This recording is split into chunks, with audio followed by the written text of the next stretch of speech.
हामी अहिले लगाइ चाहिँ हामी अहिले धादिङको फुलखर्क भन्ने ठाउँमा छौँ है। धादिङको फुलखर्क। हामी कुन बाटो आइयो भनेको धादिङको यो कुन गाउँपालिका भन्दा गङ्गा जमुना गाउँपालिका। यो गङ्गा जमुना गाउँपालिका अहिले देखिएको यो भाग चाहिँ हजुरको गङ्गा जमुना गाउँपालिका यो चाहिँ है। यो वडा नम्बर 5 मा पर्छ। गङ्गा जमुना गाउँपालिकै पर्छ यो चाहिँ।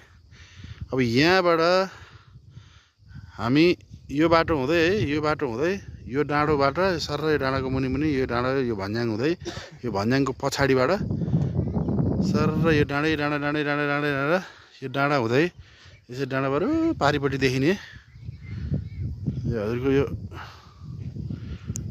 यो डाँडाबाट यो पारिपट्टि देखिने यो बाटो हल्का देखिन्छ। यो बाटो हुँदै यसरी यो डाँडै डाँडा आयो हामी है। हामी काठमाडौँबाट आउँदाखेरि अब हामीलाई 10 घन्टा जति लाग्दो रहेछ यहाँ आउनुलाई। हेर्नुहोस् है काठमाडौँबाट यसरी डाँडै डाँडा आएर यसरी यसरी यसरी डाँडै डाँडा डाँडा आएर यहाँ गङ्गा जमुना ठ्याक्कै गाउँपालिकाको हामी तलपट्टि चाहिँ यति डाँडा छ। हामी धेरै हाइटमा छौँ।